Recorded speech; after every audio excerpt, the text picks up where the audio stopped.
Hi, in this tutorial we're going to be using Pixeluvo to make a few adjustments to this portrait. Let's start off by looking at the skin. If we zoom in, we can see a few spots that it might be nice to have a go at painting out, and we can do that really easily using the spot heal tool. We can use the mouse wheel to change the size of the brush, and then all we need to do is simply paint over the spots, and the spot heal tool will take information from nearby pixels to fill in the gap, and the spot will disappear.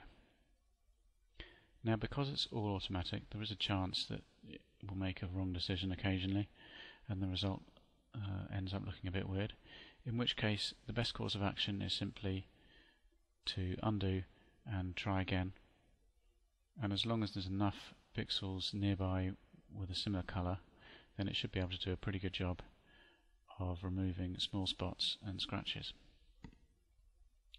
I think that looks pretty good. So the next thing we're going to take a look at is smoothing the skin, and to do that we're going to use the FX brush and then choose Smooth Skin down here.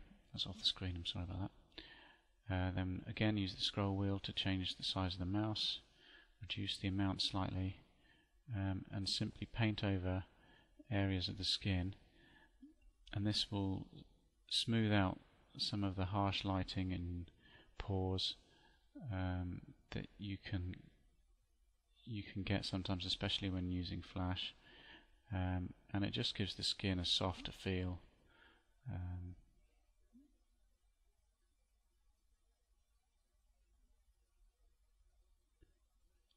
You don't want to paint over anything with too much detail like hair, so we're going to avoid the eyebrows because it can sort of over soften areas where you want to keep the detail if you're not careful.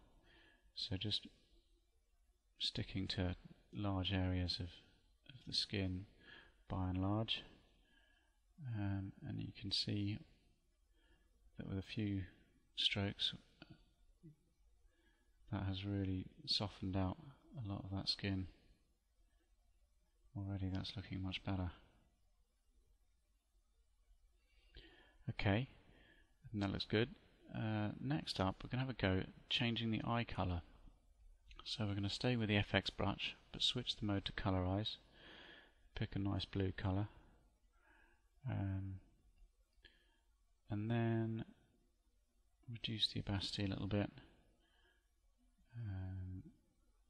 reduce the size of the brush, and simply just paint over the iris. Obviously this is not something you want to do in every single photo, but occasionally you do want to give someone a more striking eye colour, and that's a very straightforward way of doing it. Okay, so let's take a look at what we've got so far. I think that's coming along. So next up I'd like to apply a colour correction. Obviously you can use any of Pixeluvo's colour correction tools for this. For the sake of speed, I'm going to go with the quick colour filter. Quite like that one. Gives a nice late afternoon sun kind of feel. Let's reduce the strength a little bit. Let's compare that to what we had before. Okay, that's pretty good. So, final thing I want to do today is add a Vignette Blur. Now this type of blur leaves the center part in focus, and the blur strength increases towards the edge of the image away from that target circle. You can move that target just by clicking in the window. This blur just helps to draw the viewer's eye towards the center of the image, softens out any unnecessary detail at the edges. Okay, let's just compare that with our original photo. This is what we started with, and this is what we've ended up with. Okay, well I hope that's been useful, and thanks for watching.